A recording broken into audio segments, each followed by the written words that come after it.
여러분 안녕하십니까? 2022년 8월 15일 월요일 좋은 아침입니다. 오늘 광복절이네요. 축하합니다. 하나님 우리에게 주신 것은 자유입니다. 대한민국 만세! 오늘 큐티 본문 말씀은 레위기 25장 23절부터 25장 38절까지 말씀입니다. 말씀의 제목은 땅의 주인과 임시 거주자입니다. 땅의 주인은 누구냐? 하나님. 임시 거주자는 누구냐? 이스라엘 백성. 본문 말씀에는 이제 희년법이 있습니다. 50년마다 팔았던 땅들이 다시 주인에게 돌아오는 희년법과 관련해 기업 무르기와 의 기본 규정 여러 사례를 소개합니다. 가난한 형제들을 위해서는 가난한 사람들을 위해서는 이자를 받지 못하게 했습니다. 오늘 제가 묵상하는 큐티 한 절 말씀은 레위기 25장 23절 말씀입니다. 제가 읽겠습니다. 그리고 너희는 토지를 팔 경우에 아주 팔아 넘기는 조건으로 팔아서는 안 된다. 이것은 토지가 너희 것이 아니라 내 것이며 너희는 다만 그 토지를 사용할 수 있도록 허락받은 소작인으로 나와 함께 있는 나그네에 불과하기 때문이다 입니다. 오늘 말씀은 어떤 분은 이제 이 토지가 너희 것이 아니라 내 것이다. 이제 토지 국유화, 나라 것, 하나님 것. 이 레위기 25장에 나오는 이 토지 제도는 22세기의 시스템이다 이렇게 얘기합니다. 모든 인류들이 추구해야 할 토지 정책이다 할 정도로 굉장히 선진화된 그 정책입니다. 이 토지를 개인들이 소유할 수가 없는 거예요. 그냥 한마디로 말하면 임대하는 겁니다. 이 땅은 그 땅을 다 나눠줘요. 하나님께서 땅을 다 나눠줍니다. 그래서 사정에 따라서 땅을 이제 이렇게 누구에게 팔 수는 있지만 영원한 소유자가 될 수가 없는 거예요. 50년 지나면 다시 물려줘야 돼요. 이게 희년 제도입니다. 그래서 궁극적으로 이 땅, 이 토지는 그러니까 임대하는 겁니다. 개인들은 임대하는 거고 주인은 하나님이다.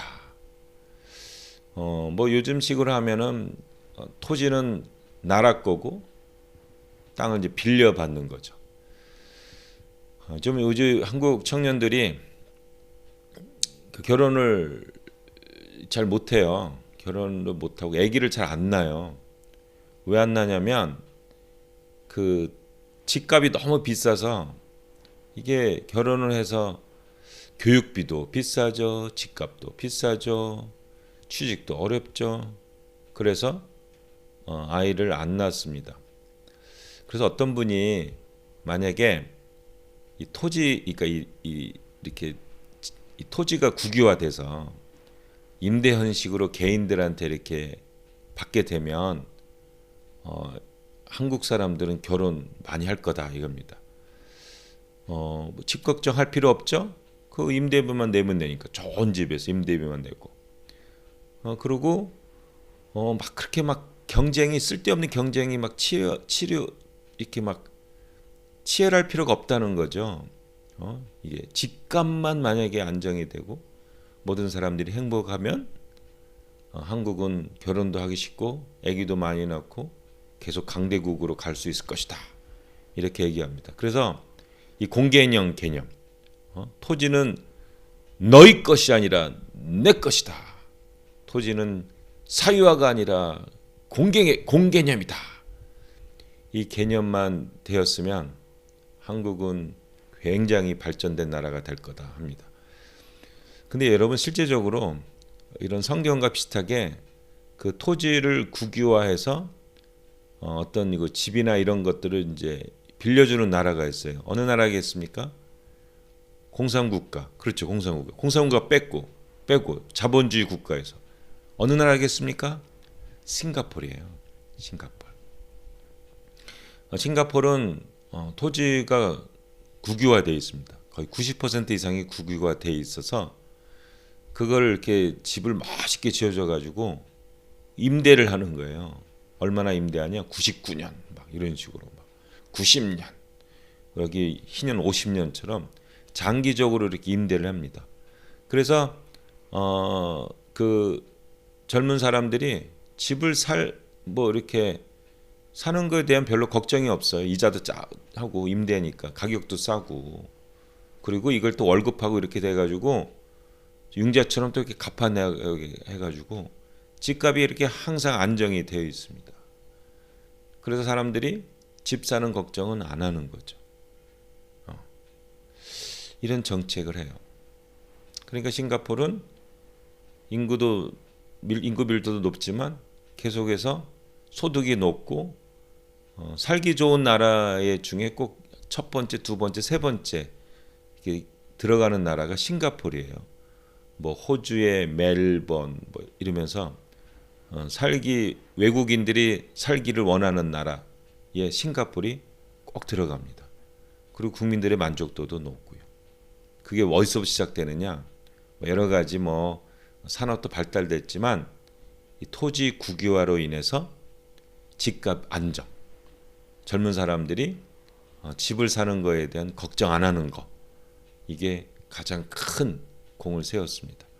그 토지 공개념 개념을 한국에서 몇 번 하려고 시도를 많이 했었어요. 근데 이게 잘 안 돼요. 왜냐하면 너무 익숙한 거예요. 이렇게 이제. 그리고 특히 이제 가진 사람들이 그걸 이제 반대를 하죠. 돈 많은 분들이, 부자들이. 그래서 이게 우리나라도 이게 초장에 처음에 확 했어야 되는데, 예를 들어서 6.25 끝나고 막 어떤 이렇게 해가지고 이 성경을 보고 한 100년 내다보고 토지 공개념 개념을 그때부터 했으면 됐을 텐데, 이게 너무 이제 가진 자들이 권력 센 분들이 있으니까 이게 어려운 거죠.